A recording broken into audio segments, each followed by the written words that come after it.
முதல் வாசகம். புனித பவுல் கொரிந்தியருக்கு எழுதிய 2ஆம் திருமுகத்திலிருந்து வாசகம். அதிகாரம் 4, இறைவசனங்கள் 7-15 முடிய. இந்த செல்வத்தை மண்பாண்டங்கள் போன்ற நாங்கள் கொண்டிருக்கிறோம். இந்த ஈடு இணையற்ற வல்லமை எங்களிடமிருந்து வரவில்லை, அது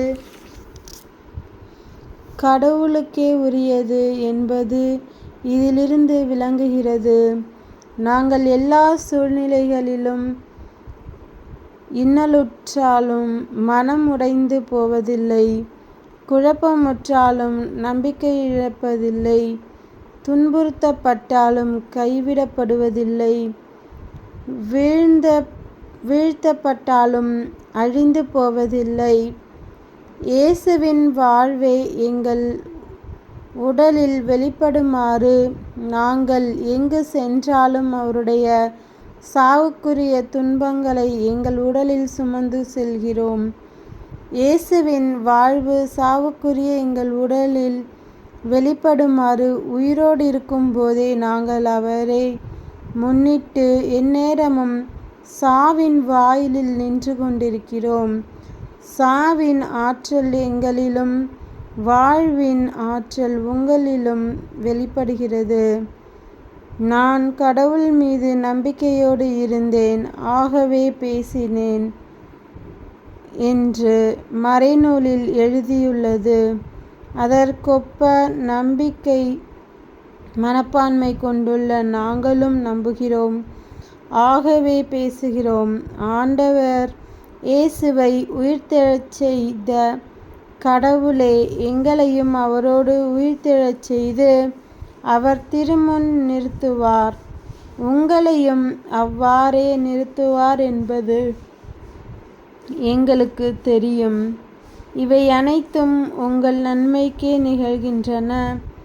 இறையருள் பெறுவோரின் தொகை பெருக பெருக அவர்கள் கடவுளுக்கு செலுத்தும் நன்றியும் பெருகும். இதனால் கடவுள் போற்றி புகழப்படுவார். இது ஆண்டவர் வழங்கும் அருள்வாக்கு. இறைவா உமக்கு நன்றி. நற்செய்தி வாசகம். புனித மத்தேயு எழுதிய நற்செய்தியிலிருந்து வாசகம். அதிகாரம் 5, இறைவசனங்கள் 27-32 முடிய. விபசாரம் செய்யாதே என கூறப்பட்டிருப்பதை கேள்விப்பட்டிருக்கிறீர்கள்.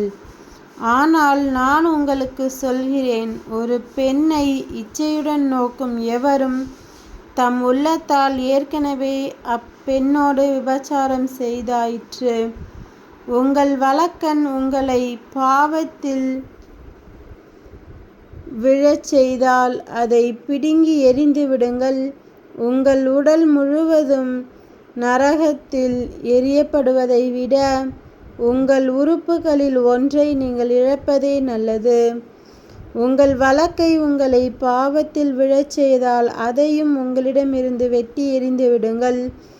உங்கள் உடல் முழுவதும் நரகத்திற்கு செல்வதை விட உங்கள் உறுப்புகளில் ஒன்றை நீங்கள் இழப்பதே நல்லது. தன் மனைவியை விலக்கி விடுகிறவன் எவனும் மணவிலக்கு சான்றிதழை கொடுக்கட்டும் என கூறப்பட்டிருக்கிறது. ஆனால் நான் உங்களுக்கு சொல்கிறேன், எவரும் தம் மனைவியை பரத்தமைக்காக அன்றி வேறு எந்த காரணத்திற்காகவும் விலக்கிவிடக்கூடாது. அப்படி செய்வோர் எவரும் அவரை விபச்சாரத்தில் ஈடுபட செய்கின்றனர். விலக்கப்பட்டோரை மணப்போரும் விபச்சாரம் செய்கின்றனர். இது கிறிஸ்துவின் நற்செய்தி. கிறிஸ்துவே உமக்கு புகழ்.